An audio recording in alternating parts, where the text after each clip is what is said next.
সন্দেশখালী ঘটনায় গ্রেফতার করা হয়েছে আরও একজনকে। সন্দেশখালী কাণ্ডে গ্রেফতার করা হয় আইএসএফ নেত্রী আয়েশা বিবিকে। আজ তাকে আদালতে পেশ করা হবে।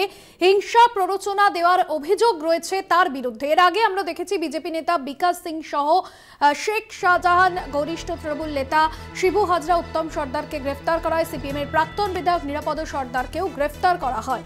এবার গ্রেফতার করা হলো আইএসএফ নেত্রী আয়েশা বিবিকে।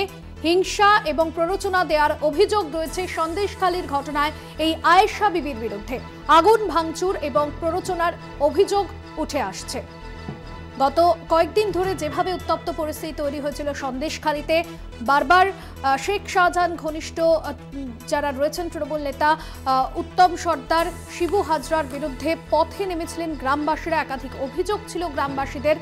আর এই যে সন্দেশখালীর উত্তপ্ত পরিস্থিতি তৈরি হয়েছে তাতে হিংসা প্ররোচনা দেওয়ার অভিযোগ উঠে আসছে আইএসএফ নেত্রী আয়েশা বিবির বিরুদ্ধে। আগুন ভাঙচুর, হিংসায় প্ররোচনার অভিযোগ সামনে এসেছে তার বিরুদ্ধে। আর সেই অভিযোগকে সামনে রেখেই গ্রেফতার করা হয়েছে আইএসএফ নেত্রীকে।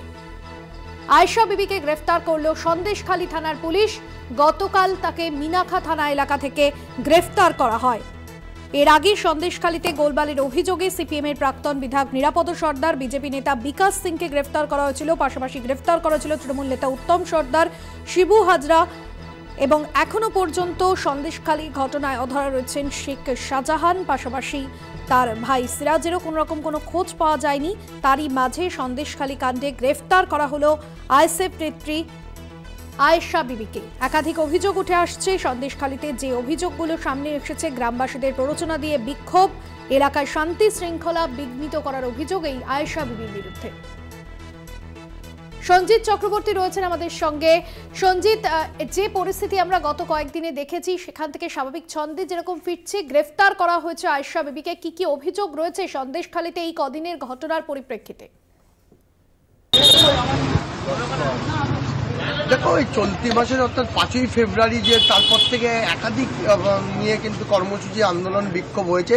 অর্থাৎ এই সন্দেশখালী নিয়ে রীতিমতো কিন্তু ক্ষোভ, বিক্ষোভ কর্মসূচি রয়েছে। তারপরে একাধিক পোল্ট্রি ফার্ম, আগুন, ঘর ভাঙচুর থেকে শুরু করে সব।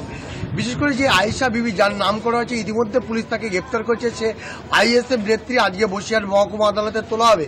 তার মধ্যে কিন্তু এই আয়েশা বিবির প্রত্যক্ষ মদত ছিল, অর্থাৎ হিংসায় প্ররোচনা দেওয়া এবং ভাঙচুর, আগুন লাগানো, একাধিক অভিযোগ রয়েছে আয়েশা বিবির। দীর্ঘদিন ধরে পুলিশ তাকে খুঁজছিল বলে সন্দেশখালী থেকে গতকালকেই রাত্রিবেলা তাকে ধরা হয়। আজকে বসিরহাট মহকুমা আদালতে তোলা হবে। পাশাপাশি তুমি জানো, ইতিমধ্যে বেরবুজুর 1 নম্বর 2 নম্বর গ্রাম পঞ্চায়েতে স্বাভাবিকভাবে উত্তেজনা তৈরি হলেও, উত্তপ্ত হলেও সেখানে স্বাভাবিক ছন্দে ফিরছে। আজকে সেখানে বিশেষ করে 2 মন্ত্রী যাওয়ার কথা, সুজিত বসু পার্থভূমি এবং এখানকার বিধায়ক সুকুমার মাহাতো, একাধিক নেতৃত্ব সেখানে যাবেন, মানুষের সঙ্গে কথা বলবেন। আমার সঙ্গে সরাসরি রয়েছে এখানে সুকুমার মাহাতো, তার সঙ্গে বিধায়ক, তার সঙ্গে কথা বলার চেষ্টা করবো। বেরবুজুর নতুন করে উত্তপ্ত হয়েছে, জমি দখল, অভিযোগ রয়েছে। আপনাদের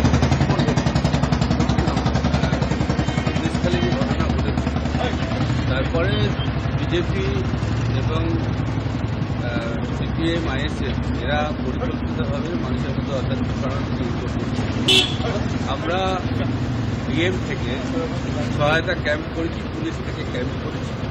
যার যার সমস্যা আছে সেগুলো আমরা তুলে ধরার চেষ্টা করছি এবং সমাধানের ঘোরাও।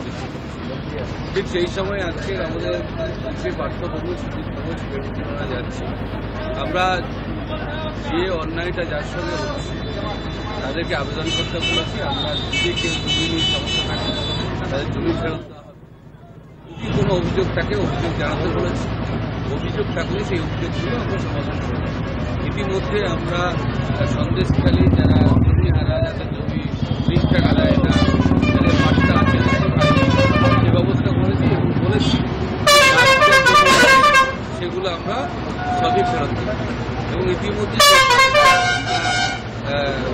রিকনস্ট্রাকশন করার চেষ্টা করছি যাতে তাদের জমি পুনরায় ফিরে পেয়ে তারা চাষাবাদ করতে পারে। আমরা দেখেছি যেখানে আমরা শান্তভাবে মানুষকে আবেদন করবো, তারা যদি শান্তভাবে তাদের অভিযোগটা জানায় তাহলে নিশ্চয়ই তাদের সমস্যার সমাধান করবো। আমাদের দুটি পার্থক্য, তারা তো আসছেনই, সঙ্গে আমরাও পাড়ায় পাড়ায় গিয়ে মানুষের কাছে জানাই। অভিযোগগুলো শোনার পরে সেগুলো সংবিধানের পথে ইতিমধ্যে প্রায় আমাদের সব অঞ্চলে একটা করে সহায়তা ক্যাম্প খোলা হয়েছে এবং পুলিশ নিজেও ক্যাম্প খুলে মানুষের যে অভিযোগটা আছে, সমস্যাটা আছে সেগুলো সমাধানের পথ।